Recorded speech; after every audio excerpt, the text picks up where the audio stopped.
కాంగ్రెస్ పాలనలో గురుకులాల్లో మృత్యుఘోష వినిపిస్తుంది. రెండేళ్లలో 126 మంది విద్యార్థులు మృతి చెందారు. 54 మంది బాలికలు, 72 మంది బాలురు మృత్యువాత పడ్డారు. ఆశ్రమ బడుల నుంచి వసతి గృహాల వరకు విద్యార్థుల వేదనలు, రోదనలే వినిపిస్తున్నాయి. విద్యార్థులు ఆత్మహత్యలు చేసుకుంటున్నా రేవంత్ ప్రభుత్వం పట్టించుకోవడం లేదు. నిత్యం ఫుడ్ పాయిజన్ ఘటనలు వస్తున్న పాత కాంట్రాక్టులనే కొనసాగిస్తుంది. ప్రిన్సిపల్స్, గుత్తేదారులు కుమ్మక్కై నాణ్యతకు పాతరేస్తూ గురుకులాలు నడుపుతున్నారు.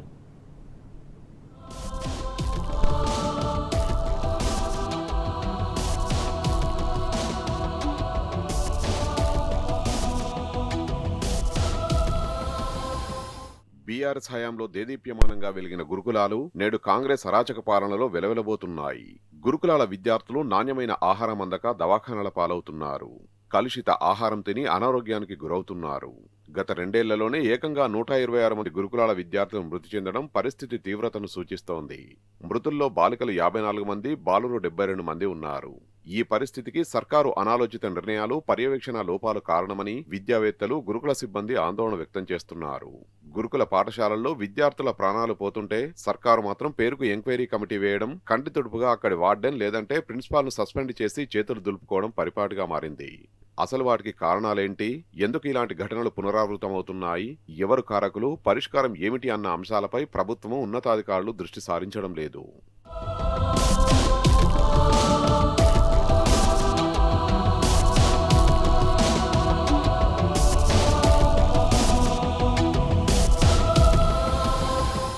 గురుకులాల్లో 50 మంది విద్యార్థులు, కస్తూర్బా విద్యాలయాల్లో 25 మంది, సంక్షేమ హాస్టల్స్ లో 24 మంది, ఆశ్రమ పాఠశాలల్లో 16 మంది, మోడల్ స్కూల్స్ లో 7 మంది, ప్రభుత్వ స్కూల్స్ లో 4, మొత్తం 126 మంది విద్యార్థులు మృతి చెందారు. మృతి చెందిన విద్యార్థుల్లో నల్గొండ, ఆదిలాబాద్ జిల్లాలోనే అత్యధికంగా కేసులు నమోదయ్యాయి. ఇక గురుకులాల్లో ప్రస్తుతం వరుసగా చోటు చేసుకుంటున్న విద్యార్థుల ఆత్మహత్యలకు మానసిక ఒత్తిడే ప్రధాన కారణమని విద్యావేత్తలు, విద్యార్థి సంఘాల నాయకులు అభిప్రాయపడుతున్నారు. ప్రభుత్వం అమలు చేస్తున్న కొత్త పనివేళల ఫలితంగా విద్యార్థులు తీవ్ర మానసిక ఒత్తిడికి గురవుతున్నారని చెబుతున్నారు.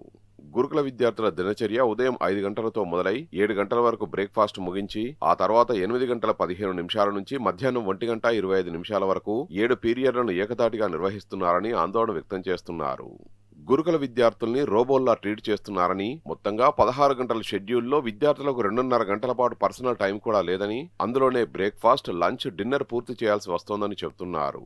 ఇది విద్యార్థుల మానసిక స్థితిపై తీవ్ర ప్రభావం చూపుతున్నదని ఆందోళన వ్యక్తం చేస్తున్నారు. పనివేళలతో ఉపాధ్యాయులు సైతం అనేక ఇబ్బందులు ఎదుర్కొంటున్నారు. పాఠాలు చెప్పడంతో పాటు dining, sanitary duty, kitchen inspection లాంటి బోధనేతర విధులు అప్పగిస్తున్నారు.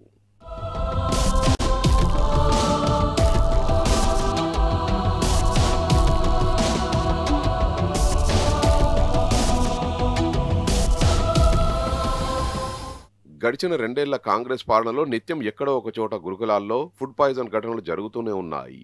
నాణ్యత లేని బియ్యం, పప్పులు, కూరగాయలు సరఫరా చేస్తున్నారని ఆరోపణలు వస్తున్నాయి. గతంలో ప్రతి ఏడాది ఫిబ్రవరి, మార్చి ఎండింగ్ వరకు కొత్త టెండర్లు పిలిచేవారు.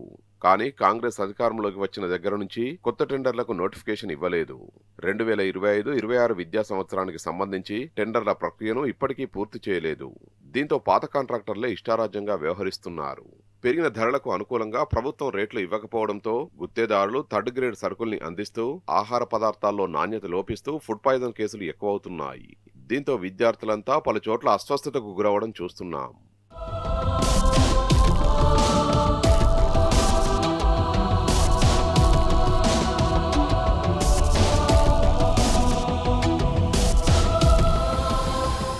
కామారెడ్డి జిల్లా బిక్కనూరు మండలం బాగిరితిపల్లిలోని ప్రభుత్వ పాఠశాలలో మధ్యాహ్న భోజనంలో పురుగులొచ్చాయి. విద్యార్థి తల్లిదండ్రులు వచ్చి సిబ్బందిని ప్రశ్నించినా ఎవరూ పట్టించుకోలేదు. ఎంఈఓకు ఫోన్ చేస్తే ఎలాంటి స్పందన లేదు. ఇక హన్మకొండ జిల్లాలో ఎర్రగట్టు సమీపంలో గురుకుల పాఠశాలలు ఎలుకలు స్వైర విహారం చేస్తున్నాయి. నిద్రిస్తున్న 3 విద్యార్థులని ఎలుకలు కొరకడంతో గాయపడ్డారు. అయినా అధికారులు, ప్రభుత్వం పట్టించుకున్న పాపాన పోలేదు. ఎలుకలు కరిచిన ఘటన మరవక ముందే బాలికల గురుకుల పాఠశాలలో పెద్ద నాగుపాము కనిపించింది. దీంతో విద్యార్థులు, ఉపాధ్యాయులు భయాందోళనలకు గురయ్యారు. పారిశుద్ధ్య లోపం వల్లే ఎలుకలు, పాములు గురుకులాల్లోకి వస్తున్నాయంటూ వాపోతున్నారు విద్యార్థులు. స్వీపింగ్ సిబ్బందికి నెలల తరబడి వేతనాలు ప్రభుత్వం చెల్లించకపోవడం వల్లే వాళ్ళు విధులకు హాజరు కావడం లేదని, అందుకే స్కూల్ ఆవరణలో అంతా అపరిశుభ్రంగా ఉంటూ రోగాలు వ్యాపిస్తున్నాయంటున్నారు విద్యార్థులు.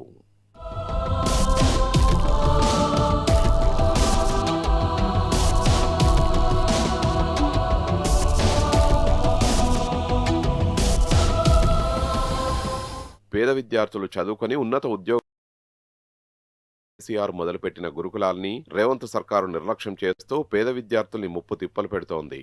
అరకొర వసతులు కల్పించడంతో చదువుకోవాలనే ఆశలు కూడా లేకుండా చేస్తోంది కాంగ్రెస్ ప్రభుత్వం. మరి గురుకులాలకు మళ్లీ పునర్వైభవం రావాలని కోరుకుంటున్నారు విద్యార్థులు.